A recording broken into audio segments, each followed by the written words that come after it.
as I become older, and that's kind of hard to say, but as I become more mature, should I say, I realized that a lot of what I thought I know, I don't. And what has helped me is actually waking up each and every day as a student. Waking up to self-evaluate myself each and every day. Waking up to realize that there is something that I can learn because I am in search for greatness. And when you are looking to be something that you're currently right now, you start looking for role models. And I have searched long and hard, and I have just realized as time goes on that I want to be just like Jesus. And so as I prepared the message today, somehow, Pastor, I heard you talking, I got stuck in Matthew. Yes, sir. Yes, sir. I got stuck in Matthew, and it was crazy because in Matthew, I was reading about the first miracle. Yeah. And, if I could, I would like to kind of just talk to you about it in a general form. I'm not going to read the verses, but in a general, simple form, what I got from chapter 13, 14, and 15. So, talking about the first miracle actually stemmed from John the Baptist. And John the Baptist was a very influential person because John was speaking about what Jesus came to prove. John became so popular that he started to have followers. And we all know some of our people that are in high positions tend to get jealous when you begin to have followers. And so this king here starts to hear murmuring about John. But that didn't stop him, and he semi-left him alone, but it wasn't until the king decided to marry his half-brother's sister, it pissed off John. Because John started preaching about how that marriage was not right. He started to preach and talk about God and the salvation in the right way to handle things. And was speaking that the king was not only not being holy, but his marriage was not sanctified.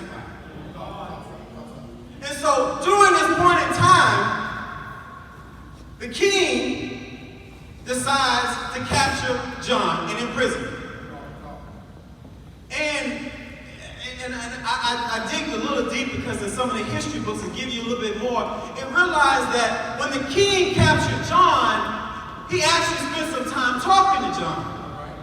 And what he realized is that really John was wiser than what he thought. And he decided that it was better to leave John alive than it was to kill him. In the process of leaving John alive, some history books even say that they gave him special privileges that the other prisoners didn't have. As we move forward, the king has a birthday. And this birthday is one of a kind of food and beverages and who's who that's there. And in this event, he has his stepdaughter, which is actually his niece, come in and dance. As she dances and as they get married, as they're happy, the king puts his foot in her mouth and the king says, "Whatever your wish is my command."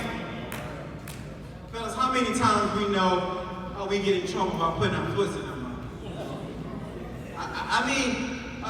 He never wanted to kill John not only because he learned from him, but what he realized is that he had followers and he didn't want to start the commotion.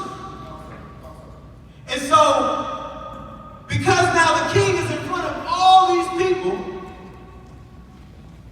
the king decides to kill John and put his head on a platter. And as I started to think about it, I said, oh my. As time goes on, we're going to go back now to Jesus. Because Jesus at this time is preaching in parables. And as he's preaching in parables, he gets the murmuring that John is dead. Now, John was a special person to him. John was his spiritual brother, in physical terms considered cousin. That was a passionate situation that took place in Jesus' heart. And the Bible says that Jesus, who was already on the boat preaching, moved into the water and separated himself to find a secluded place.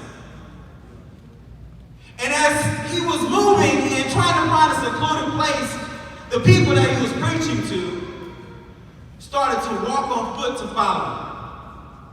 Note to self, when you're serving, the people will follow.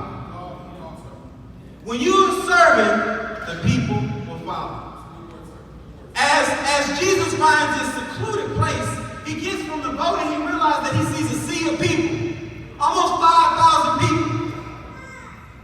As he's touching and healing the disciples in their human brain and their human ability of compassion, and says, Jesus, these people are tired and are hungry. Let them go so that they can go into town to eat. And Jesus says, no, feed them.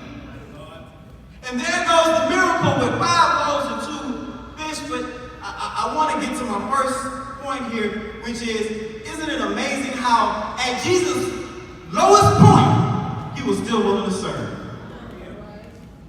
At Jesus' lowest point, he was still willing to serve. Serve those who serve you. As the crowd now eats and the disciples are carrying food to the crowd to make sure that they are full, Jesus then says, disciples, go out into the water as I dismiss this crew, this crowd. And as he dismisses him, they say that he went and prayed. And then as he prayed, then he decided to do the other miracle, which is walk on water. Now, as he's walking on water, the disciples are seeing him, and then they say that they thought that they saw a ghost. And as he got closer, the disciples shouted out, "Who is that?" And Jesus said, "It is me." And then there's always one in the group, Peter. Peter says, "If that's you, Jesus, if that's really you, allow me to walk on water too."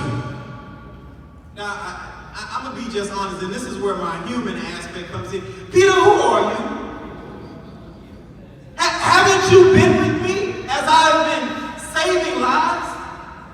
Haven't you been with me as I've been helping people? Weren't you with me as we just fed those 5,000 people? Who are you to talk to me and have me prove myself to you? And then I pondered within my personal self, and I said, well, how many times have I doubted God? How many times has he fed me when I was hungry, clothed me when I needed clothes, gave me a shelter, and I still stay up at night wondering, is it going to happen? And so, as Peter gets out, they say that Peter almost sunk, because then he lost focus, and Jesus grabbed him up and pulled him up again and said, "Ye of so little faith." And so, in this portion, Jesus is showing that he's serving again, because now he's showing he's serving through teaching. Even as you serve people, it's important to keep your faith. Even though you are serving people that are faithless, it is important to keep your faith.